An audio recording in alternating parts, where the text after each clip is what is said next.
Let's get started. For opening remarks, let's start with Sean Hayes, Denny Salas, and Maud Marin. Sean, you want to go? Sure. Thank you so much for having me here. I think the biggest issues that we're facing right now all come down to who we have in the mayor's office and who we have in our town hall. I think most people that we have are not experienced leaders. The four main functions of City Hall is legislation, manage the budget, land use issues, and to monitor.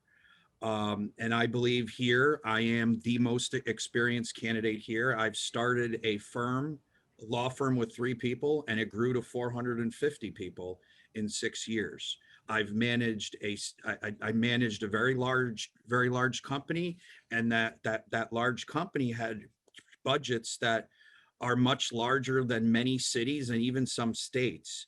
I've also was a faculty member in school teaching law, and I was also a dean of a UN university. I think we need people like me. I think we need people to go back to the time of people like Koch, who Koch deemed himself the last sane liberal. And what he thought sanity was someone who was fiscally conservative. I think we need to get back to that. Our budget is bloated. We're wasting money. Taxes are too high, and we're scaring people out. And this is leading to a lot of the trouble that we're having now. Also, other candidates Sean, here. thanks. I just want to let you know you've got 30 seconds left. Okay. Yeah, I could see that. Okay, perfect. So also, I think our largest problem facing us day to day is crime. In our area, it isn't as bad, but in other areas, it's very bad. And we have some candidates here today that are for defunding the police. So I think we need to ask, what are we going to do with these violent crime issues? And I think we actually need to ask people what the solutions are. So I hope I can be the one to answer that. Thank you so much. Yeah, Thanks, you're Sean. interrupting. Got the flow off, so I could. I'm sorry about that. The time, yeah. So we'll work it out as we all practice. Yeah. Denny, you want to take your turn? Absolutely. Hold on. Sorry. Thank you, University Settlement, and the rest of the organizations that are participating and hosting this event, and also to the rest of my fellow candidates.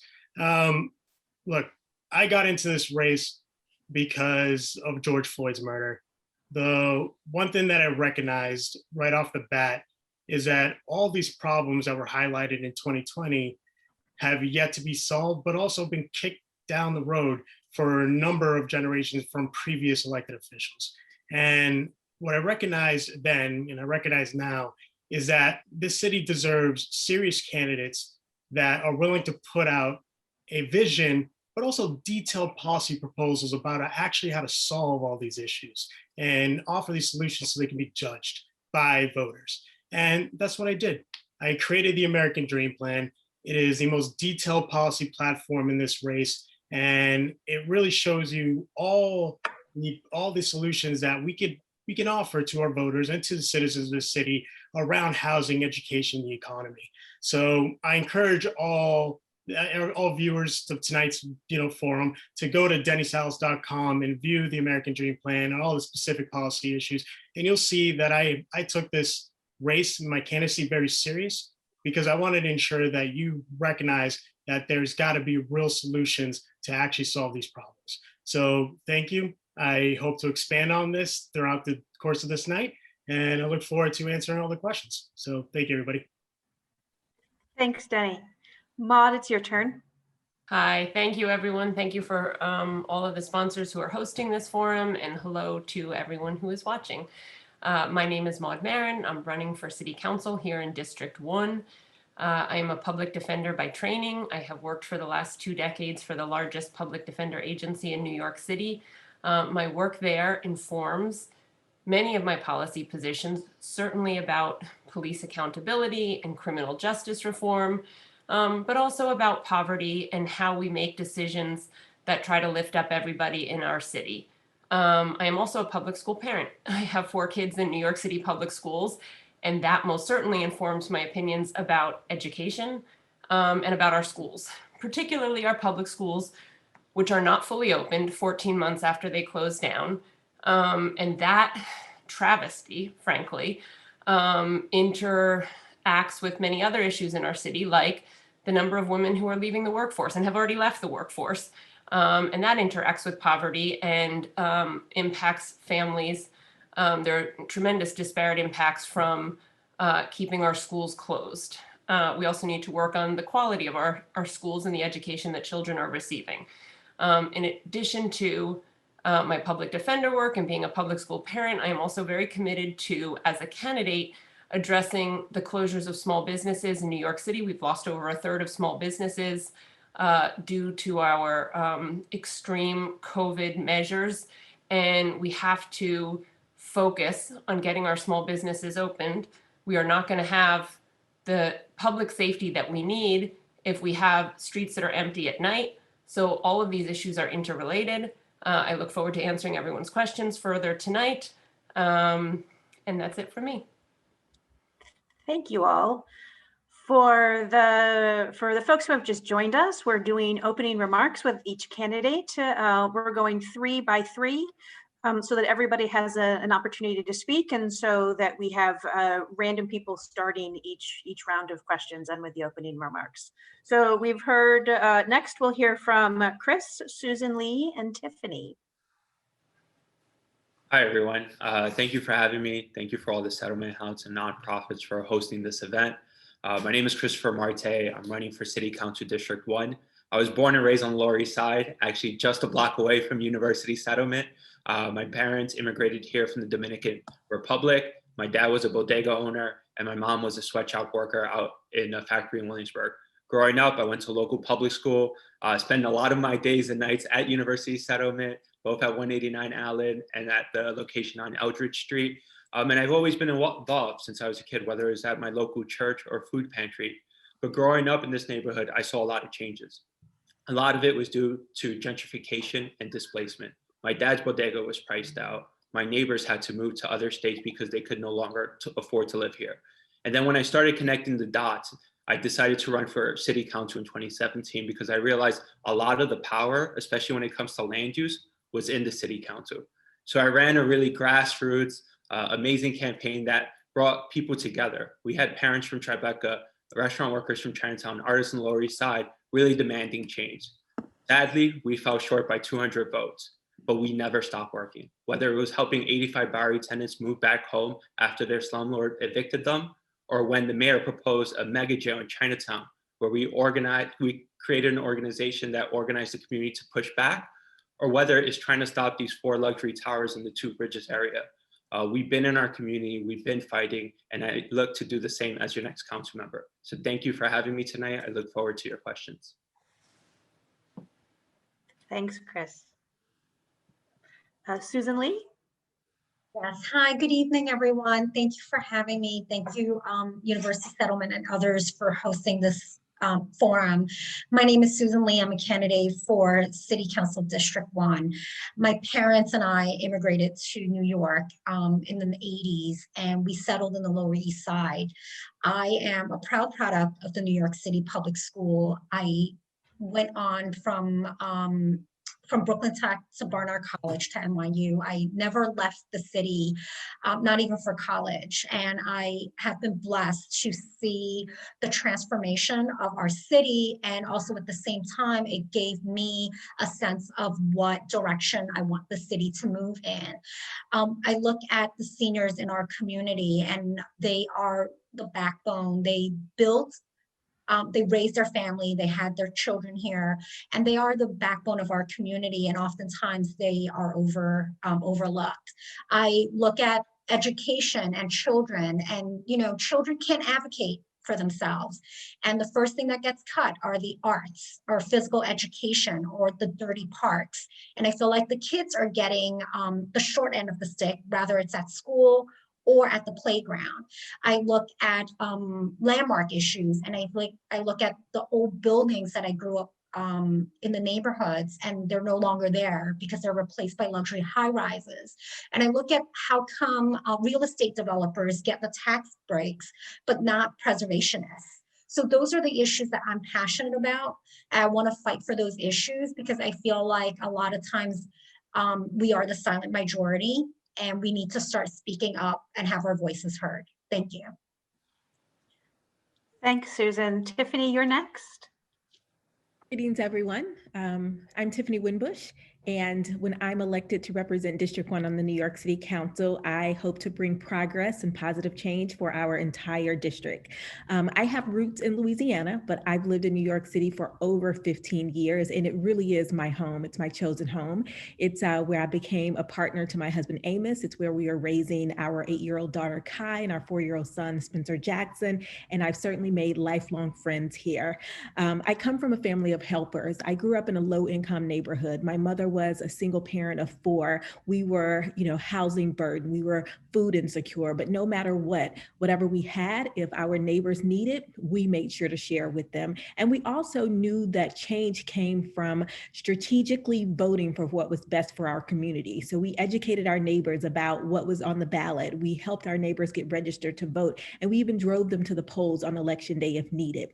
So I come from a big family of helpers, and being of service is what I've always known. I really feel that it's time that our elected officials lead with empathy, and we show concern for everyone across our community and across the district. We can no longer ignore the hardships that people are experiencing, especially as we recover from COVID-19. And we must be able to bridge the divide between the haves and the have-nots within our community. So I encourage you to vote for Tiffany Johnson Winbush, is how I'm listed on the ballot, June 22nd, as well as when early voting kickoff. And you can also visit tiffanyfornyc.com to learn more. And I hope to be a voice for our very diverse community.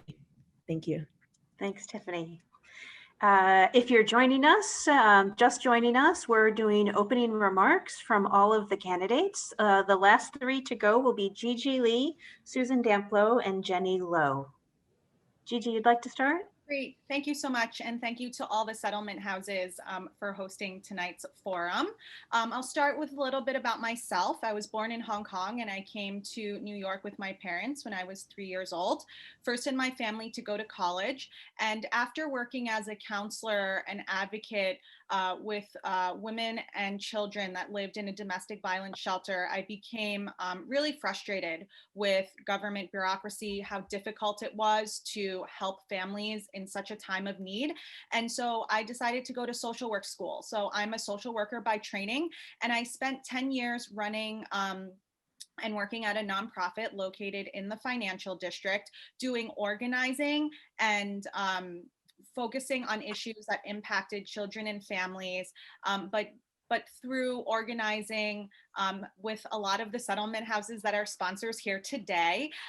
For example, doubling the number of beacons that are in the city of New York from 40 to 80, tripling the number of summer youth employment program jobs throughout the city of New York.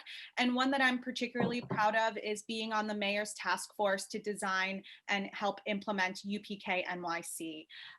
From there, I also spent 10 years serving on our local community board 4 as chair, and now I'm the chief of staff for the current council member.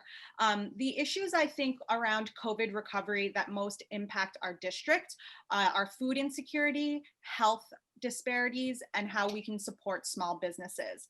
My vision as a council member will be one around equity and access. What do I mean by that?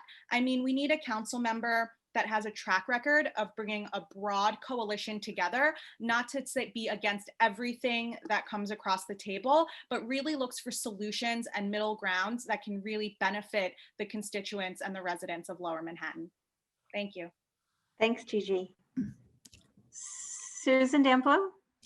Thank you, Jennifer. And thank you to University Settlement and its co-sponsors for this forum, to my colleagues and listeners. My name is Susan Damplow. I'm asking for your first choice vote on June 22nd in the Democratic primary for New York City Council District 1. A wise woman once said, "Each of us is whole and worthy." Poverty is a social issue. not an individual failing. There is power in bridging differences.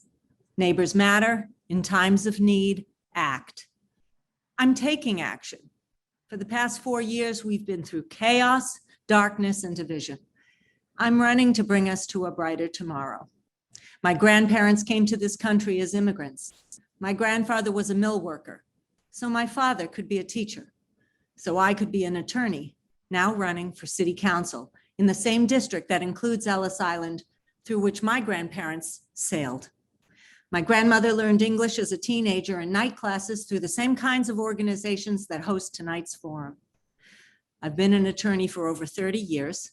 Most recently, I was a state administrative law judge and a union member.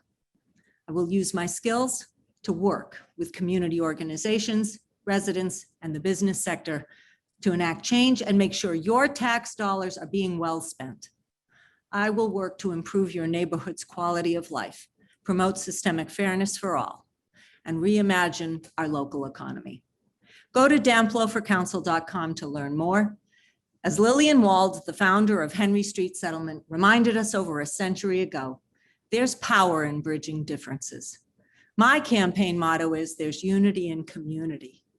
Join us. Thank you. Thanks, Susan. And our last candidate, Jenny. Thank you, Jennifer, and thank you to all the Lower East Side Settlement Houses for hosting this forum tonight. I'm Jenny Lowe. I'm running for City Council because I am a lifelong resident of Lower Manhattan. I have spent more than 30 years working with nonprofit organizations, helping immigrants and low-income individuals become economically self-sufficient. I'm ready to get off the sideline and run for City Council and help bring about recovery, fair recovery to our district and building a better future for our communities. I immigrated here when I was 12 and I didn't even know the alphabet. I learned English in New York City public schools while I worked on the weekends and evenings in a coffee shop in Chinatown. Since then, I've served as a nonprofit leader, the director of community engagement at the City Council, and the very first Asian American district leader in New York City. In my private sector career, I was a community banker, helping women and minority-owned businesses get started, giving them the first-time bank loan, helping them succeed. And I have also been a grant officer, giving away millions of dollars to nonprofit organizations, including some of those hosting tonight's forum. I am ready to help our city recover. Since the pandemic, I have jumped into action and helped coordinate delivery of over 1 million free meals to those who are in need. I am someone who can bring my experience from all 3 sectors, private, public, and nonprofit sector, and hit the ground running on day 1 at the City Council with no training required. Thanks, Jenny. Thank you to all of the candidates for your opening remarks, and deep appreciation for sticking to our allotted time. As long as we keep doing this, it means that I barely need to moderate. So I really appreciate that. Let's get started with our first question. And I do want to remind folks that we're going to keep going in rounds of 3, and we'll be randomizing the order in which candidates speak. So I'm going to repeat the question between each of the 3 candidates that speak. This will help the translators. It will help everybody remember the question, and I'll announce them the order of speaking 3 at a time. So our first question is about small businesses, which I know many of you have spoken to already. Supporting small businesses is vital to maintaining the character of all neighborhoods in District 1. The Small Business Job Survival Act, which would potentially provide commercial renters similar protections of lease renewal that are given to rent-stabilized apartment renters, has been in discussion since 2008. The bill still has not passed. Do you think this bill does enough to support small independent businesses? If not, what will you do to help these businesses flourish? So candidates will have 1 minute to address the question, and we'll start with Jenny Lowe, Susan Damplow, and Tiffany Winbush. Thank you. So the Small Business Job Survival Act does sufficiently to help the small businesses. I think there's more that we can do. We can always do more. Among the things that I really like about that is commercial rent control for the small businesses, commercial tenants. And I have almost 25 years of experience in working, bringing resources from the largest financial institution to the community, and spent 15 of that making loans and first-time bank loans to small businesses. Post 9/11, my team and I help small businesses in the downtown area by making loans and programs with the Small Business Administration and the New York City Economic Development Corporation, helping them get back on their feet. And this pandemic is no different, and maybe even worse. So I have that experience to be able to help our small businesses. Thank you. Susan Damplow. Thank you, Jennifer. Small businesses are essential to this community's recovery. They're 85% of the businesses in New York City. They employ 20 or fewer people. And frankly, a 2008 piece of legislation from the last recession is not what we need. To solve problems, you need to use new thinking. You can't solve problems with the same thinking that created them in the first place. I don't support focusing on rent. I think we need to provide capital to small businesses. We know through systemic unfairness, discrimination, that has been limited to our limited away from our brown and black brothers and sisters who need to start businesses. The city needs to step up and make those loans available to provide more capital to our communities and work with the Small Businesses Services Agency to see that they thrive. Thanks, Susan. Tiffany?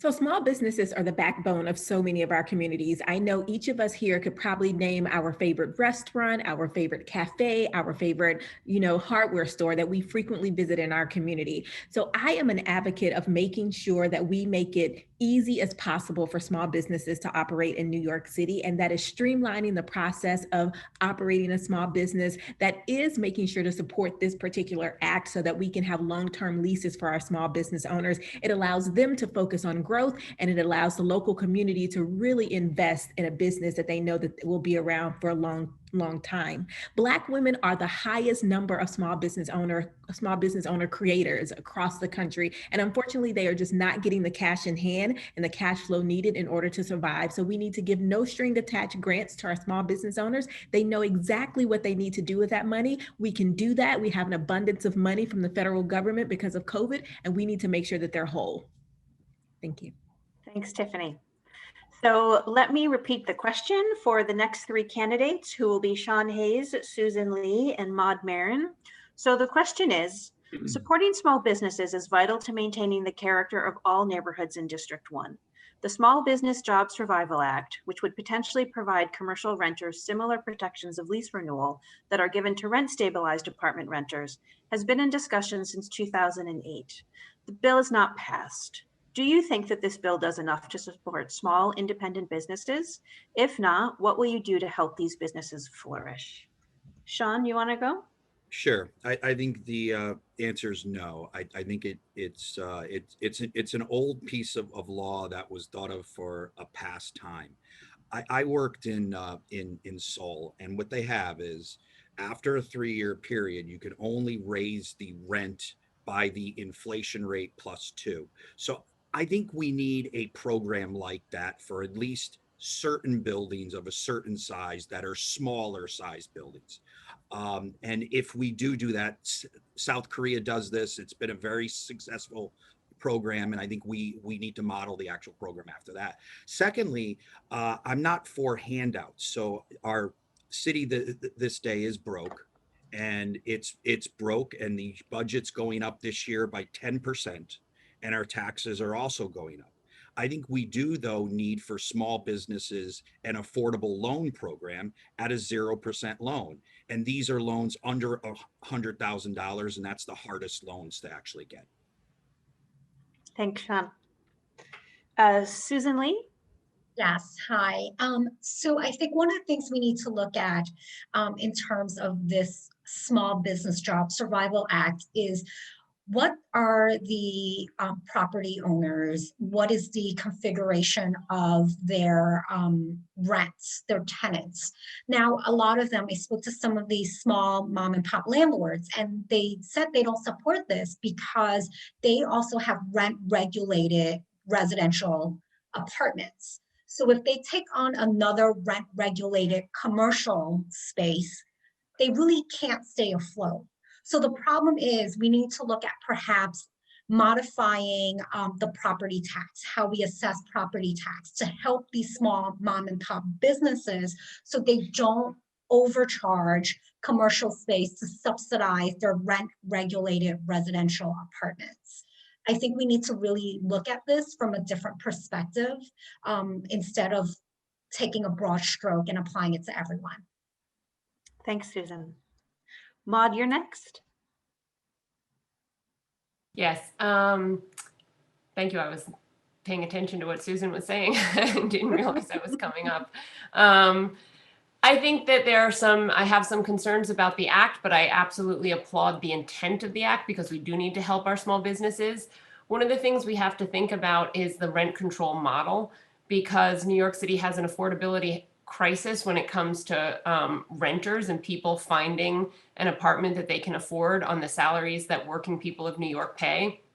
So I think in some ways the rent control and rent stabilization models is failing working people in New York right now, in part because of the number of units that get deregulated, but also because it's a protection that awards a small few and doesn't actually address the problem comprehensively. I don't know that we want to replicate that in the commercial real estate place because we want to be able to help and support a broad range of small businesses. Thanks, Maud. So as a reminder, the question that we're answering is supporting small businesses is vital to maintaining the character of all neighborhoods in District 1. The Small Business Job Survival Act, which would potentially provide commercial renters similar protections to rent stabilized apartment renters, has been in discussion since 2008. The bill still hasn't passed. And so our question to the candidates is, do you think this bill does enough to support small independent businesses? And if not, what will you do to help make these businesses flourish? Our next three candidates to answer will be Denny, Chris, and Gigi. Okay, great. I would actually write my own bill. The one thing that I would do is first introduce a commercial rent stabilization bill that would regulate the amount of rent that could be charged for professional services and retail businesses that are 10,000 square feet or less, or manufacturing businesses that are 25,000 square feet or less. And the one thing that we need to do is recognize that we currently still have a 10.4% unemployment rate. That's hundreds of thousands of people that are still unemployed. So we have to create the environment for all these small businesses to succeed. And that's something that I've done throughout my entire career. I used to be a lobbyist for small business manufacturing, where I traveled to 42 states across our country. And I would take the concerns of these small business owners and bring them back to DC and fight for that, fight for them to ensure that they can actually have the environment and create the environment, sustain it for them to hire more people, keep people employed, and also have their employees actually reach upward social mobility. And that's what my plan would do and my bill would do as well. Thanks, Denny. Chris, you're next. Yes, thank you for this question. I support the Small Business Survival Job Act.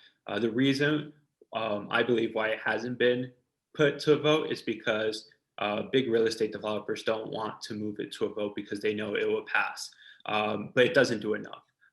Even before this pandemic, we've been seeing vacant signs throughout our district, whether it's on Bleecker Street, Chinatown, the Lower East Side. And I believe the biggest reason is because of speculation. Property taxes have been going up drastically throughout our district. And what we need is protective zoning like the Chinatown Working Group to limit that increase year over year. And so as a council member, I'll use my land use powers to make sure that small business owners can stay in this community for long term and not just for a year or two. Thanks, Chris. Gigi, you're next. Thank you, Jennifer. So while I think that there are some parts of the bill that are promising.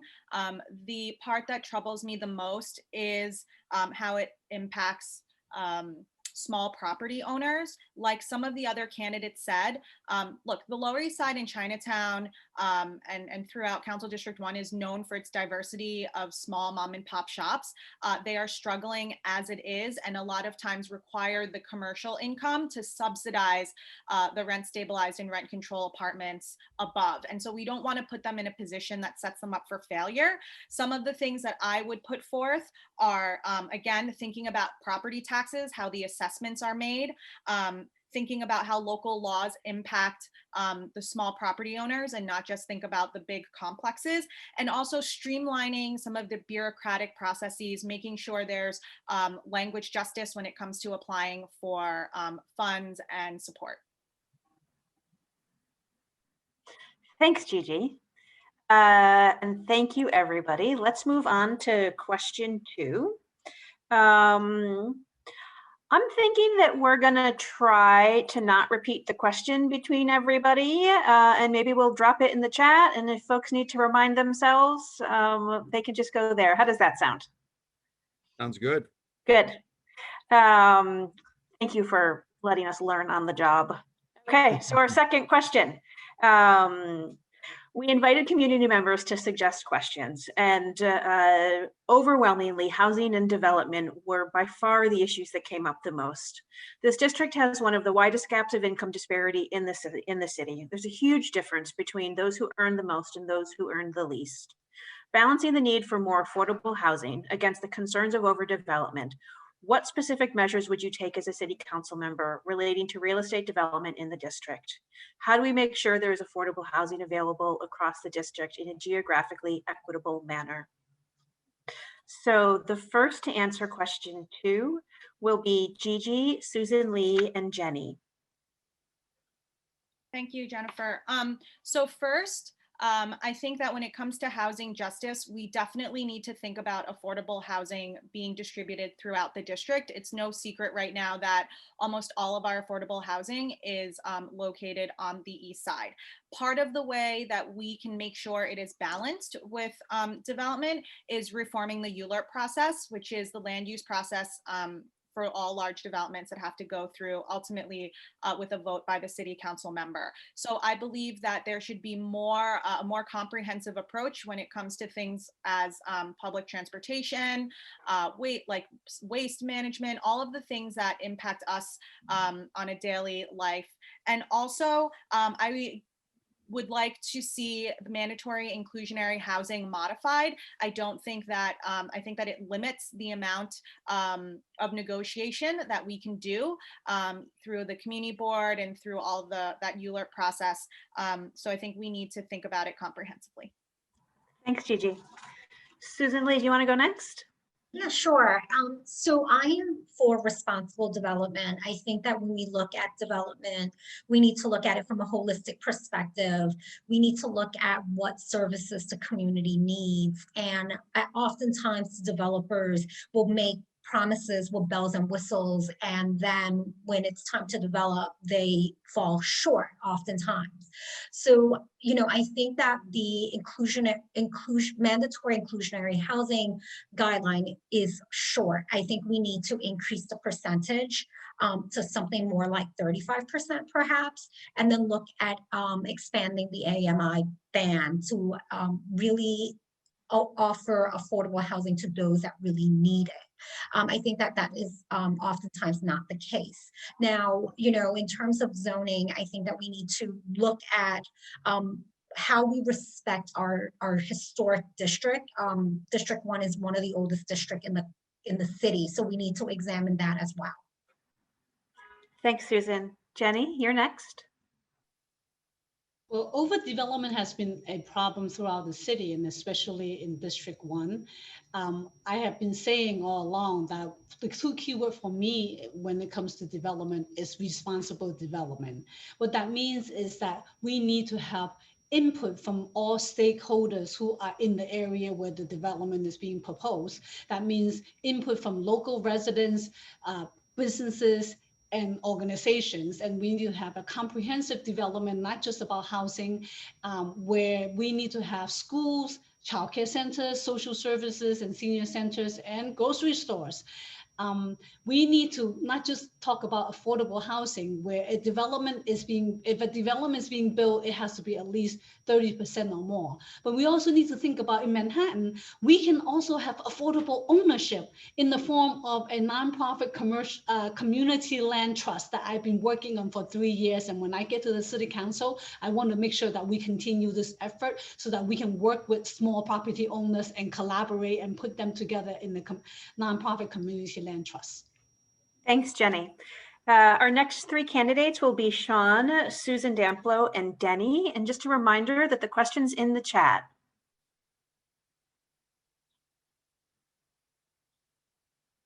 Sean, you want to go ahead? Yeah. Okay, yes, thank you. I think first what we have to focus on is the fundamental reason why the property values have gone up. And the fundamental reason is we have built luxury housing in areas that maybe we should not build luxury housing. So I'm not the type of person that believes that we should not build. I think we definitely need to build affordable housing. The area where we actually build it is the biggest issue. And we need housing for two different classes of people. We need housing for those that are making between, let's say, $50,000 and $150,000. More and more of those people are being priced out. Number two, our public housing complexes are a complete mess. It's run by people that don't know anything about running public housing. And we need to get people from the outside to shake this up. And I think we need to get the people from the outside to shake up almost every government agency. Thank you. Thanks, Sean. Susan Damplow, you're next. Thank you, Jennifer. Estimates show that New Yorkers require 43% affordable housing in this city, and asking for-profit developers to create 10 or 20% with any piece of development is digging us into a deeper and deeper hole as a city. Affordable housing is a question of political will, and our current administration has failed us.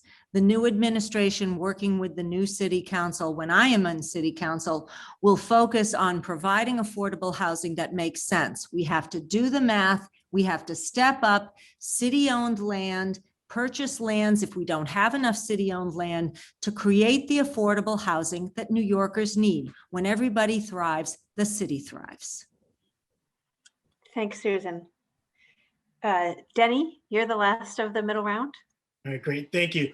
Look, the underlying premise of this question is really about displacement and rising rents and not being affordable for existing residents. So we have to look at what we can do in order to build more, because it is a supply and demand issue.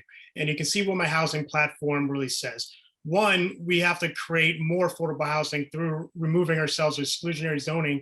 That's why I've been very much in support and very vocal support of rezoning NoHo and Soho, so we can build more affordable homes, so we can have working class families actually live there.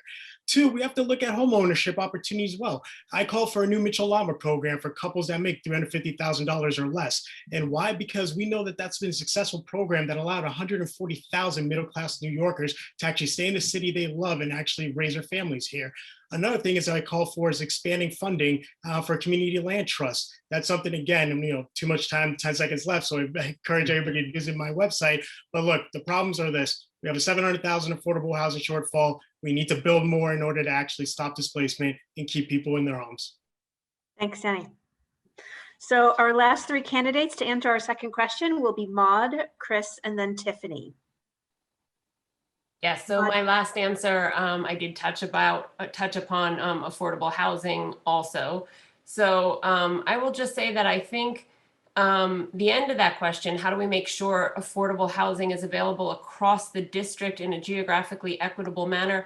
I don't know that that's the role of government. I don't know that we need to have the same price points of housing in every neighborhood in a district or in every district. I think what we need to do in New York is build more housing, because that is what will actually bring down the prices of housing for New Yorkers all around. If there's more supply to meet the demand, then people will have more options.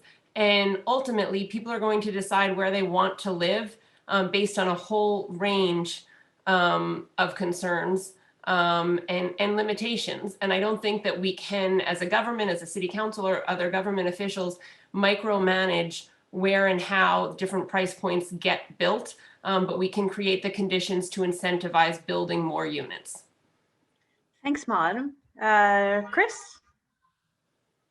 On a citywide level, we need to do away with mandatory inclusionary housing and create an affordable housing overlay. So any new development, no matter what size, has affordable housing. In our district, what we need is to make sure that we have affordable housing that matches our local AMI. So people who actually live here, grew up here, can remain here. I also support conversion from office space and hotel use to new, permanent, deeply affordable housing because it's such a need, especially in our neighborhoods. I also support rezoning our community so then we can make sure that we have the protection so people aren't being displaced, not only through primary displacement, but through secondary displacement. When you look at what the Pathmark meant to our community, now that that's gone, a lot of people can't travel 30 minutes to go to the Trader Joe's because they can't afford that as well. And so when we build affordable housing, we also have to think about the affordable services that the community needs. Thanks, Chris. Tiffany, you're the last one for question 2. Thank you. Well, I think it should be with the responsibility of communities all across District 1 to have affordable housing in their community. It will lead to our communities being more diverse, which will lead to our schools being more diverse. And we know that District 2 schools have been sorely segregated for quite a while now. With any development, we need to make sure neighbors are at the table. While that does not mean that everyone will get their wants, it does mean that everyone will be able to have their voices heard. We need to stay away from building super talls. We've heard that we don't have enough housing. We actually have enough housing, but it's being warehoused by landlords and developers. And I can count numerous buildings, especially in the financial district, that warehousing is taking place, and there are empty apartments that we can surely make sure that are used for our neighbors to ensure that they're not unhoused.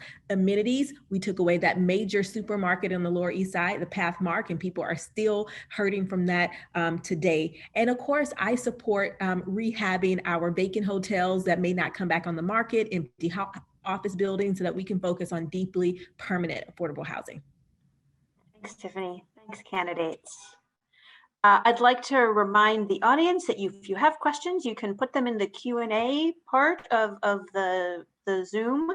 You can put them in your preferred language, and if there's time, we'll definitely work more audience questions in, and if not, we'll try to figure out a way to get all of our questions answered after. So the third question for the candidates is, even before COVID, access to stable housing was an urgent issue in New York City. COVID further destabilized New Yorkers' access to safe and stable housing and social services. In District 1 and across the city, we have seen an increase in street homelessness. How would you work to help our unhoused neighbors to receive the support and services they need, specifically access to stable housing and, where needed, mental health or addiction services? The first 3 candidates to answer this question will be Chris, Gigi, and Sean. Yes, the first thing we have to do is create supportive housing. If you look at the homeless population, a lot of people just have housing insecurity, financial insecurity, career insecurity. Those people would do fine if we build more housing. But there is a segment of the population that needs support, and it's working with our CBOs and our nonprofits on the ground that offer these services. And so it's making sure that the city can fund and make sure they allocate part of their budget to be given to Hamilton, Madison, University Settlement, so they could provide the service to help these people on the ground. And that's what I'm willing to do. I want to be the connector that's going to connect our CBOs with people who are experiencing homelessness, but also with city government to say that we have the funds, we have the services, we just have to make sure that it's done efficiently and it's implemented the right way. Thanks, Chris. Gigi, you're next. Sure. So I think the thing that is very important to me that I want to mention is that we need to really understand that there are so many reasons that individuals or families are homeless, right? And so I started out this forum by saying that one of my first jobs was working with families that were in shelter because they were facing domestic violence situations in their home. And so we need to think about the services that are being offered at our homeless shelters. Believe it or not, there are not social workers in every single homeless shelter that is in the city. And I think that that is one thing that we can work on right away. And also to make sure that as people transition, that there is transitional housing to provide stability. I also feel like as shelters, new shelters are sited throughout the city, we need to make sure that the CBOs that are partnered to provide these services have a strong track record and are fully funded. We always say CBOs can do the work, CBOs can do the work, but they need to be funded properly to do the work. Thanks, Gigi. Sean, you're our third candidate to answer question 3. Okay, perfect. You know, this is something that really comes home to me. I came back from overseas. I was overseas for 18 years, coming back and forth every 3 months. And I came back last May permanently. And I was walking around the streets talking to people. The only people out in the actual streets were homeless people. So I had the opportunity to speak to homeless people, and my firm hired 2. I think the number one thing is we always need to focus on what's the root cause of the actual problem. Homeless shelters are not overall, it isn't all focusing on the root cause of the problem. We do not want to give people permanent housing in a shelter, and we do have people that have permanent housing in a shelter. We need to breed in people hope. And I think when we breed in people hope and they understand that path to reaching that hope in their life, you can get someone out of that homeless shelter. I'm actually working right now on a program where people serve time in jail, and we're giving them opportunities. Overwhelmingly, people coming out of jail go into homeless shelters. Thanks, Sean. Thank you. Our next 3 candidates to answer question 3 will be Maud, Susan Damplow, and Denny. Sure, thanks. Well, I will say as a public defender, I have represented people over the years who are both presently living in homeless shelters or who have been in and out of the shelter system at different and various points in their life. And Gigi is correct when she says that there are many, many different reasons that people wind up in the homeless system. What I would point out in the very, very brief time that I have to answer this complicated question is that what we're doing at the moment hasn't been working, and the price tag has been going up and up and up, and the I call it the homeless industrial complex is making certain people rich. We have shelter operators who are making a tremendous amount of money and doing 2 really bad things: not providing the sort of supportive services that help people actually recover and get back onto their feet, and also provide the security and safety that neighborhoods need when we put large-scale homeless shelters in residential communities. Thanks, Maud. We like your campaign manager. Susan Damplow, you're next. Thank you, Jennifer.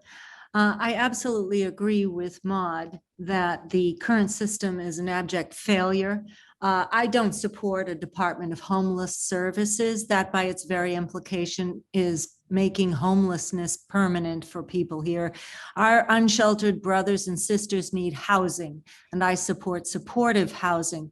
It may be transitive to move people to private housing, or it may be permanent supportive housing for those who can't care for themselves. This is the greatest city in the world.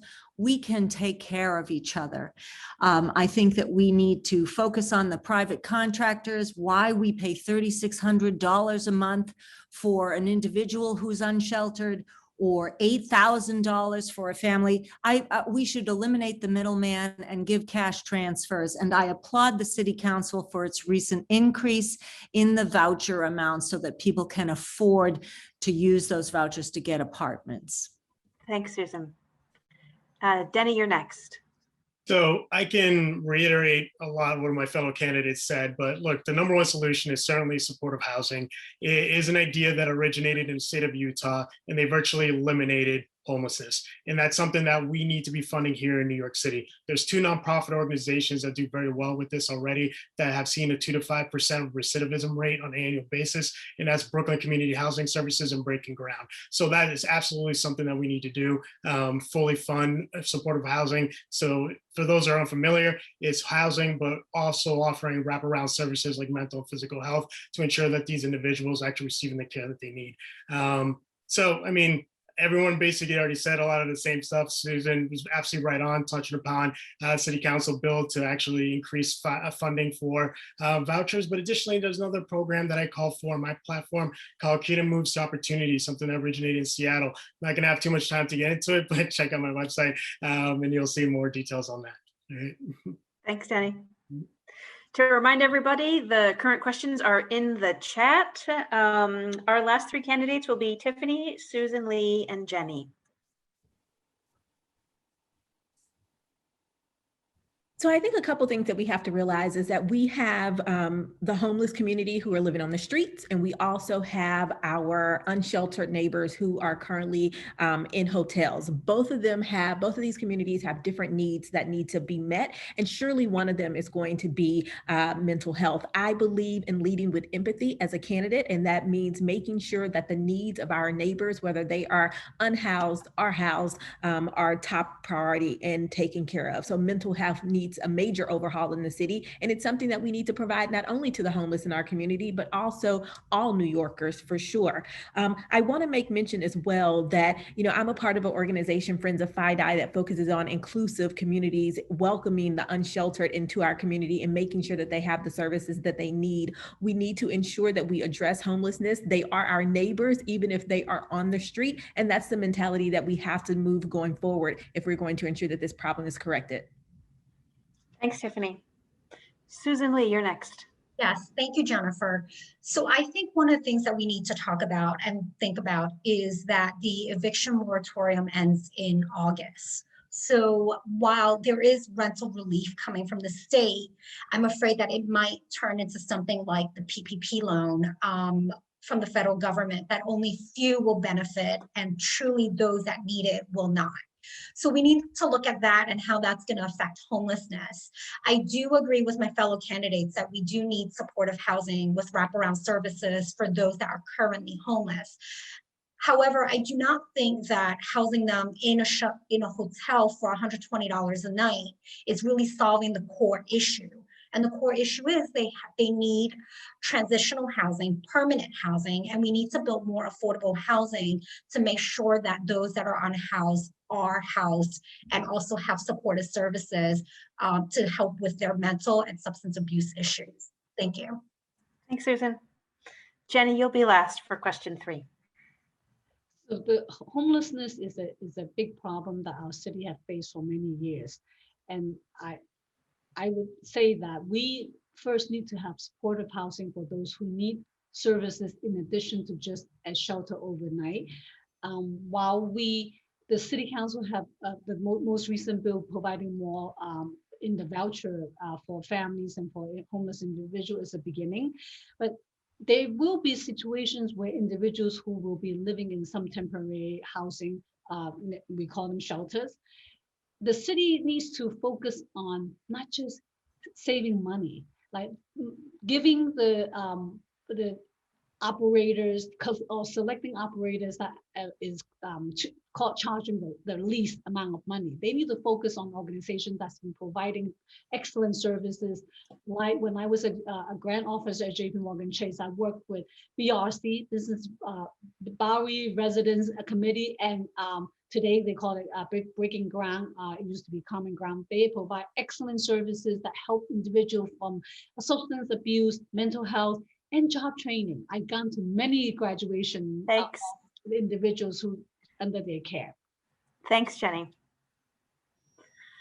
So our fourth question candidates is about quality of life, which is important to all New Yorkers and District 1 residents also. So if you're elected council member, how would you work to improve quality of life for New Yorkers by ensuring the city has more human-centered spaces? Which, for example, of these policies would you support? Increasing the scope of making permanent open streets, which also helps small businesses, expanding safe space to bike and walk, discouraging traffic in the city through congestion pricing or other policies, encouraging and funding public transit, and or increasing funding for green spaces and natural infrastructure in New York to improve quality of life, but also climate resilience. So this is a big question. We will drop it in the chat. And I'm happy to repeat this one maybe halfway through. So first will be Denny, Susan Lee, and Gigi. Happy to answer this question. So the number one and lead policy priority in my economic plan is the development of super blocks. It's something that originated in 2016 in Barcelona. So you have 5 years of data to really look at. And what they did is they relegated car traffic to the major throughways. And what they found was a number of different benefits. One, Jennifer already touched upon it, was economic benefits, that the increased foot traffic led to increased business activity. So all these businesses were able to hire more people and also pay people more. Additionally, we saw the health benefits because you're not sucking up car fumes the entire time. But third, you actually saw an increase in green space, and we've seen it in the last 5 years where a lot of these streets right outside the door is now a public park, where there's nothing but trees being built in actual green space. And it was so successful in Barcelona that during the pandemic, you saw other cities across the world started exporting this. And now you see super blocks being built in Paris and in London. New York, we can't be falling behind. And we consider ourselves the greatest city in the world. We can start doing this. And that's what I call forward my super blocks plan. Thanks, Denny. Susan Lee, you'll be second. Yes, thank you. So I don't support the open streets with outdoor dining sheds being permanent. I've seen videos where emergency vehicles had a hard time getting through, which delayed in response time. I don't think that we need to put private interests ahead of public safety. I think that as elected officials, we are elected to represent the public. And so I, for one, do not agree with the permanent outdoor dining that has been passed. However, I do believe that there needs to be green space. There needs to be a balance. And there is a square in my neighborhood where on Chambers Street, it is open space, and people can sit at the tables and chairs and hang out with their friends and family. So I do support that, but I don't support private restaurants using public space for their outdoor dining. Thanks, Susan. Gigi, you'll be third. Yes, so I'm going to try to go down the list. So I absolutely believe we should invest more in public transit, particularly the buses. We have transportation deserts in this district, and there needs to be a full-on accessibility plan when it comes to public transit. Second, we have to be more creative with open space. Developers, if they want to come build, one of the things they have to address is how they're going to provide open space, and it has to be truly public. It can't be one of those ones that are just reserved for their bankers to have lunch. We also can think about how I worked on with Community Board 2 using a formerly completely gated DEP site on Grand and Lafayette to make that into a green space, because we have so much technology now that we can actually think creatively. And I think something you didn't mention is sanitation, right? And so I support containerization. It's something other countries have done and have worked really well. And lastly, I do support congestion pricing, but there needs to be a carve out for our local residents. Thanks, Gigi. Our next round will be Tiffany, Sean, and Susan Damplow. I really want to use this moment to talk about green space in our community. COVID-19, many of us were stuck at home in our apartments. We only had an opportunity to get some fresh air when we went out to take advantage of our green space. I, for one, was extremely excited last summer when Governor's Island reopened back up and I was able to take my daughter there. She learned how to ride her bicycle on a car-free island. Unfortunately, last week, City Council voted to allow upzoning on Governor's Island. And so unfortunately, that is a green space, right in the district where people will no longer have complete access to that beautiful green open space. I think if we are going to be a city where we we can keep people here, where people are not escaping to, the burbs or outside of New York City for more space. We have to offer more green space within our city. That includes Governor's Island, that includes the East River Park, and many other green spaces that are in jeopardy at the moment. And that will be my priority on City Council. Thanks, Tiffany. Sean, you're next. Yeah, I think Denny's super block plan is the actual answer. This is also something that's not only in Spain. It's also being implemented in China. Hong Kong also has economic opportunity zones. I think Spain did it the best because it was a comprehensive plan from the actual start. I don't think we can do it that easy as a comprehensive plan for the whole district from the start, but I think we should definitely look at areas that we have built here, like Battery Park City. Battery Park City, I think, is a very good example of what a super block can look like. We have some roads in Battery Park City that should be car-free zones, and we have main roads going down the streets that could be the car zone. So I think Battery Park City can be an easy example. And I think also looking at Hong Kong's example that actually implemented in certain areas is the way forward. Thanks, Sean. Candidates, should I repeat the question since it's such a big one, or are we good to go with it in the chat? Let's plow ahead. Thanks, Jennifer. I'm ready to Okay, answer. great. Yeah.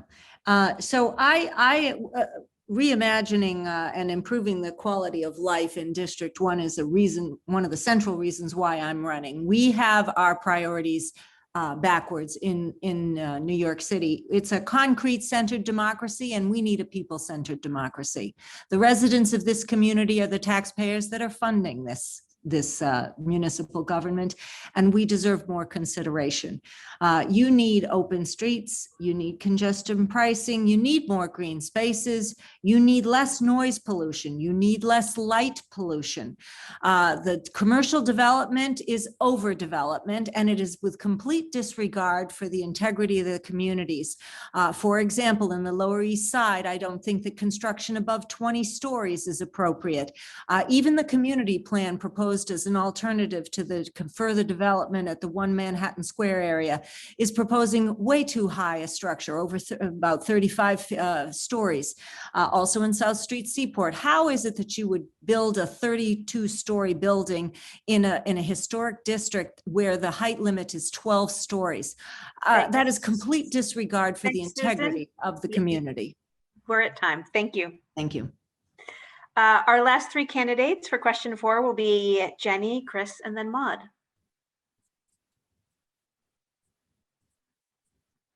When it comes to talk about quality of life and the infrastructure of our city, we need to think about a well-balanced infrastructure. That means we need to make sure that people's safety comes first and people's health comes first. That speaks to safety on the road and health. What helps our health, as we all learn from this pandemic, is green space. So we need to protect as many green spaces as possible. And if we are able to create that, we should create that. And when we talk about the road infrastructure, we want to make sure that bike lanes are protected. They have to be protected. Where the bike lane should go and how many miles we should have, we need to look at neighborhood by neighborhood, and how many blocks should be for pedestrian. We need to look at it and get input from our neighbors who will be impacted from any kind of change in that infrastructure and impacts them every day. And as a council member, I will take the residents' input into the consideration when we're planning. Thanks, Jenny. Chris, you're next. Yeah, thank you for this. I have a lot of responses. I'm gonna try to get it within a minute.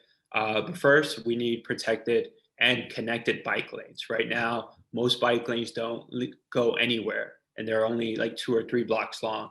Third, we need to make sure that we not only have more buses, but we have to make sure that our train station are ADA accessible, and we have to implement elevators so everyone can use access to our subway.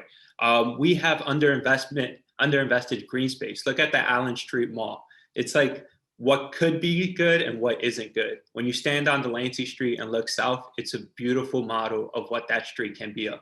When you look up to Rivington Street, it's all concrete. It's making sure that we invest in underutilized spaces like that. Also, some of our parts of Saturday Roosevelt Park are falling apart. Some of the playgrounds, we have to make sure that we invest in those. I want to introduce participatory budgeting to allow members in our community to let me know what we should invest in, and then we can vote as a community. Second, when it comes to sanitation, we have to make sure that we use programs like ACE that hires people who experience homelessness to do street cleaning in our communities. And Thanks. as your next council member, I want to expand composting as well. Thanks, Chris. Maud, you'll be our last candidate for question 4. Sure. Well, I will say that 2 of those things are very related, and that's public transit and investing in our public transit and congestion pricing. We absolutely do need to invest in public transit in this district. I think Gigi was correct in her analysis that we have transportation deserts and that we need buses to serve all parts of our community. That need informs some of my thinking about congestion pricing. I've heard again and again from folks who are in agreement with the aims of congestion pricing to have fewer cars and less pollution and cleaner air, but who don't want to be charged when they drive, a few blocks from their home to take their child to school or to visit family members. And so I do think if we had congestion pricing at all, it would have to be a different plan than the one that has been put forth, and one that protects local residents in ways that they should be protecting. We should incentivize the behavior we want to see by having excellent public transportation and not constantly go to a punitive model of overtaxing people. It's pretty interesting. Thanks. Thanks, Maud. Timekeeper, quick note, we're about to go to question 5. For question 6, we're going to limit our time to 45 seconds an answer. Don't worry, candidates. We think that you can answer the last question in 45 seconds. All right, question 5. Question 5, we decided to include, even though it's about a very specific part of the district, because we think it's representative for the district as a whole. So question 5 is, District 1 includes the area around Washington Square Park up to 8th Street. Because the vast majority of the district is below Houston Street, the residents of this small portion of the village are often overlooked and underrepresented. The park and the neighborhood around it has, since before the pandemic, seen an increase in empty storefronts, violent crime and break-ins, and hard drug dealing. What is your vision for the revitalization of this area of the district in particular, given that it faces some different issues than those neighborhoods further south in Manhattan? Our first 3 candidates to answer question 5 will be Susan, Damplow, Tiffany, and Maud. Thank you, Jennifer. I live in Southern Greenwich Village in the part that is part of District 1, so I very much know the area. I've lived here exclusively for over a decade and throughout the pandemic.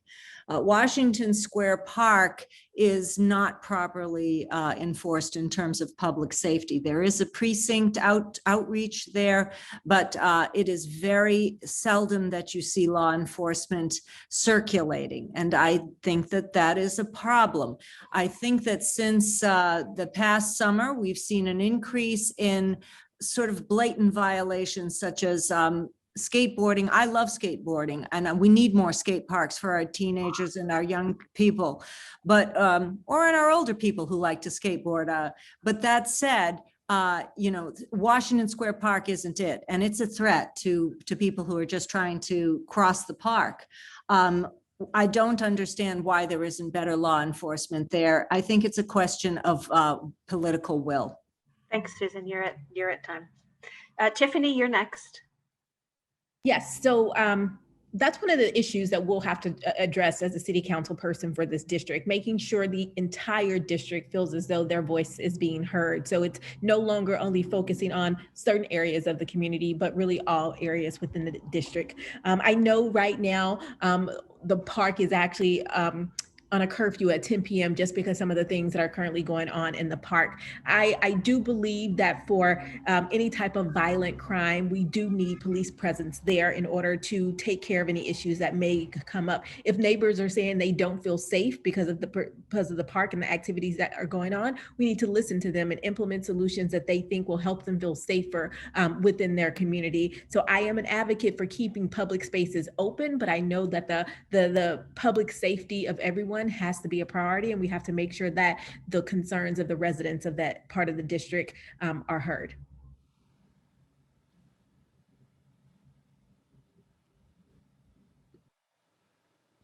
Jennifer, you're on mute, but I think you're telling me to talk, so I'm going to start talking if that's okay.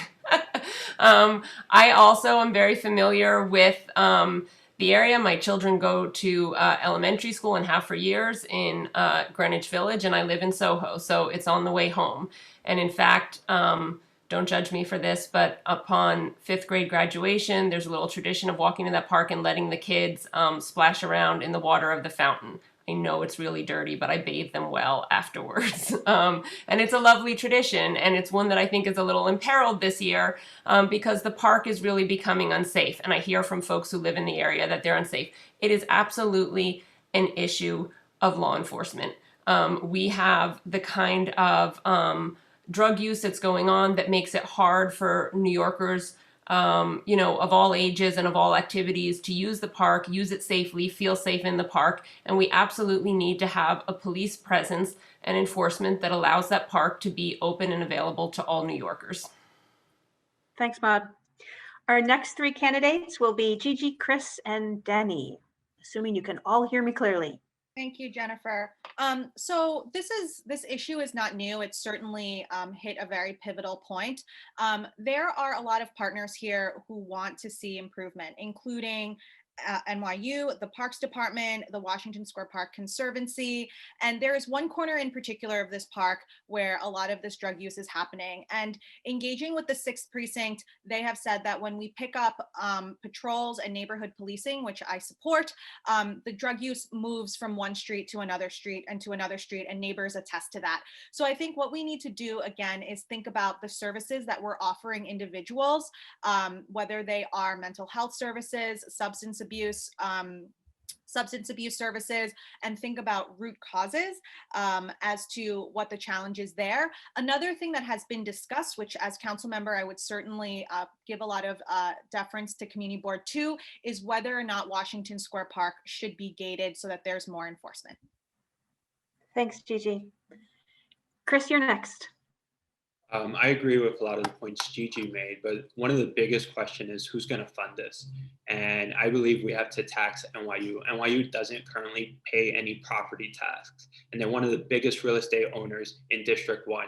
And so I believe they have to pay their fair share to upkeep the park and offer these services and partnering up with local CBOs to help people who need it in the park. And so I'm going to be a council person that's going to keep real estate interests accountable, and NYU, sadly, is one of those in our district. Thanks, Chris. Next will be Denny and then Jenny Lowe. Look, Gigi hit it. Like, that's exactly right. Her response was absolutely correct. The only thing I would differ on her would be about creating Washington Square Park and allowing it to be a gated park. That I will not support at all. I don't agree with that whatsoever. But look, the root causes are exactly what Gigi mentioned, but additionally, again, goes back to part of the question in response to you asked earlier about supportive housing and actually increasing funding for that. Additionally, you did mention empty storefronts as well.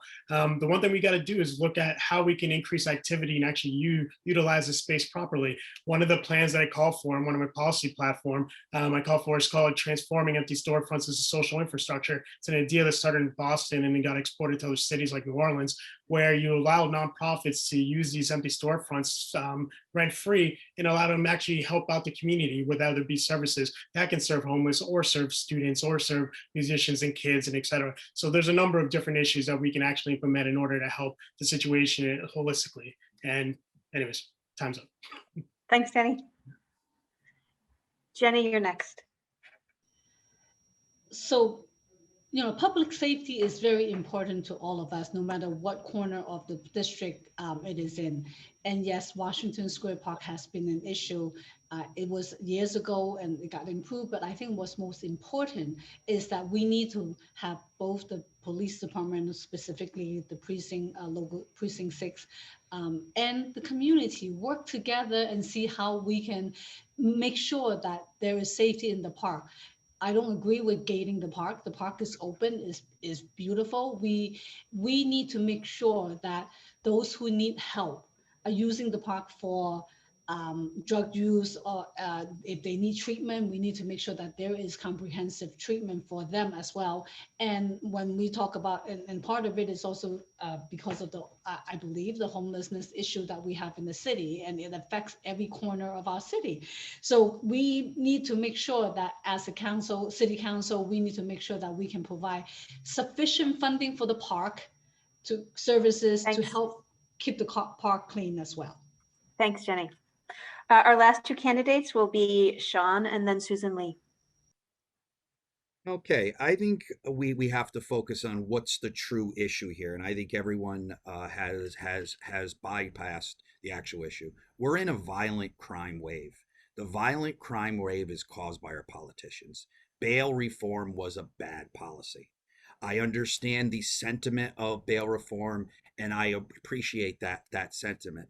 But the system needed to change first before we had that bail reform. A judge right now cannot hold someone in a jail that judge believes is dangerous. That's a problem. So that's issue number one. So I believe we do need to be tough on crime. We need to empower police to catch, and we also need to power a judge not to just release. Secondly, I'm also someone that wants to give people a second chance. And I believe I'm the only candidate with comprehensive programs for jobs and opportunities. So please take a look at our Jail to Job program. Thank you. Short time for a tough question. Oh, I know. There's never enough time. Susan Lee, you're last for question 5. Yes. So I have actually been meeting with residents and organizations from Washington Square area since April. I've actually been speaking with the precinct captain. We actually held a meeting. I held a meeting with residents and the Captain Spataro, about, the lack of response from our elected officials on the issue of drug use in the northwest corner of the park. It wasn't until an article that came out in the Post that they decided to clean out the northwest corner. Now, they closed out the northwest corner and drug use is no longer there. However, those individuals have moved to other sections of the park. My concern is not so much removing these individuals, but providing services to them so that they can get the help that they need. Right now, the park isn't safe. Thank you. Thanks, Susan. So candidates, we've made it to our last question of the evening that I think that we have time for. And we're going to drop down to 45 seconds for this question to try to keep us on time as much as possible. So the order for this question will be, and then I'll repeat it: Tiffany, Jenny, Sean, Chris, Susan Damplow, Susan Lee, Gigi, Denny, and then Maud. But I will repeat that, like I said. Our last question is, what legislation will you be proposing within 1 month of taking office if you're elected?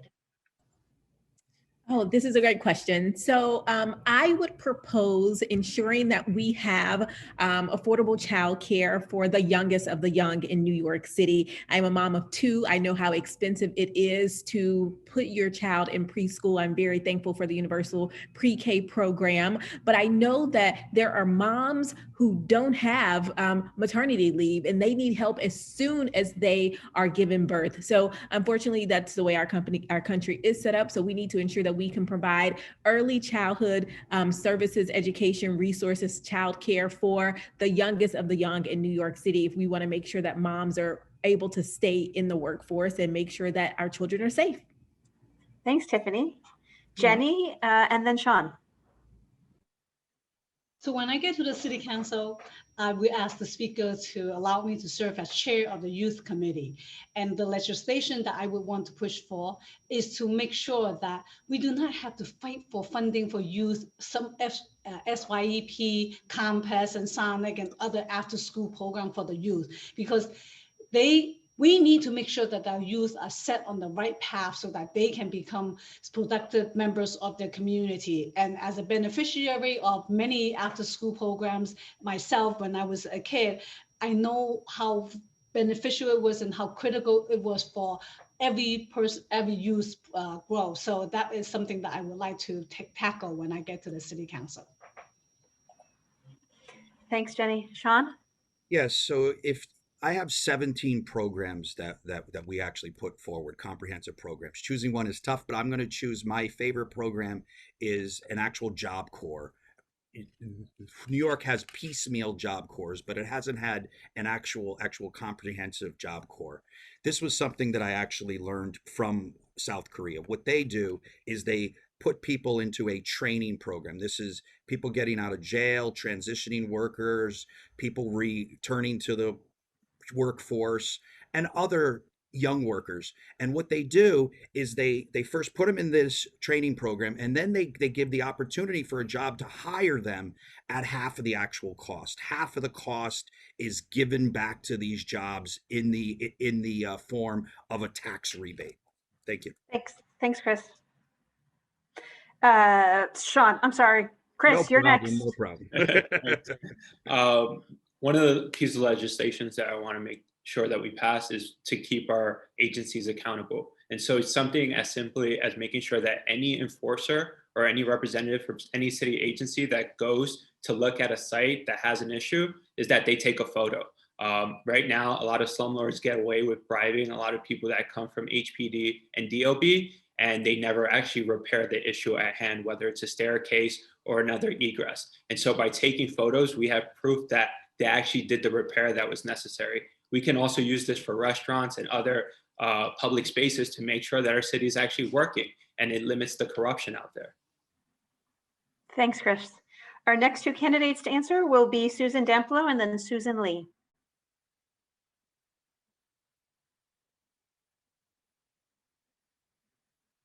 Susan Damplow, what would be the first legislation you would?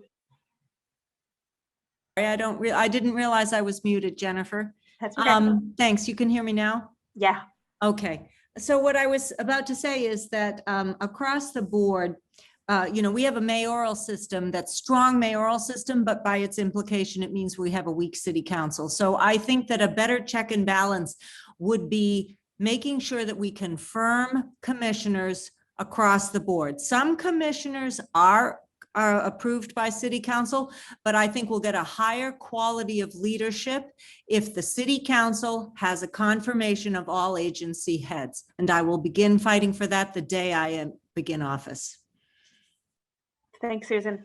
Susan Lee, you're next. Yes.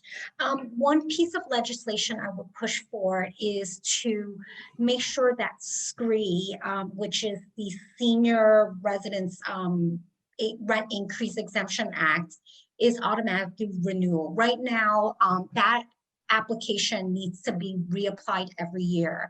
And sometimes seniors forget to apply and they fall lapse, and then they don't get the exemption. So that is one piece of legislation that I would push forth to make sure that seniors are taken care of and that their rent isn't increased automatically, so that SCREE is automatically renewal. Thanks, Susan. Our last three candidates will be Gigi, Denny, and then Maud. Will finish us off. Thank you, Jennifer.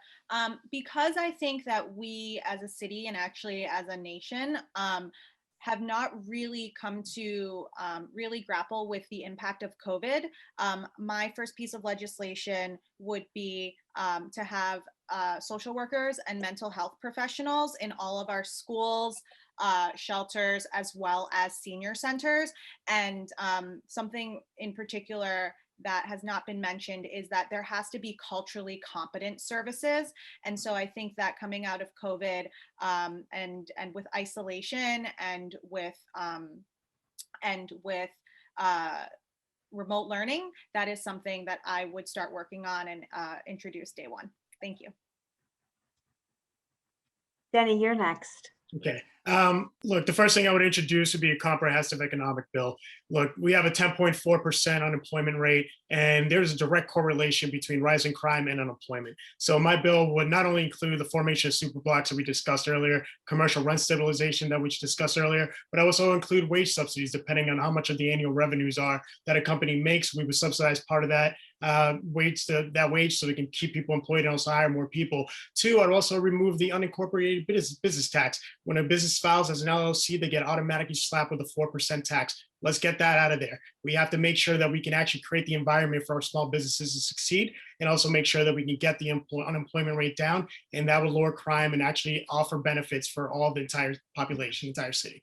First thing I would do. Thanks, Denny. Maud, do you want to close us out? I'll close us out. I'll say this: passing legislation requires more than one person. It requires you to build alliances and to convince other legislators that your idea or your proposed bill makes sense. So the first thing you have to do is assess who you're working with. We're going to have almost all new city council people, and build, community around whatever your idea is. I think the first thing that I would do is something I will hope that I don't have to do, which is oversight of the Department of Education to make sure that our schools are truly functioning the way they functioned pre-COVID and pre-pandemic, because children need a full school day. Right now they have a shortened school day. They need after-school programs. They need to be in school without masks, and they need to have teachers in the classroom. I certainly hope I don't have to do that in January of 2022, but I have my concerns and anxieties around it. Thanks, Maud.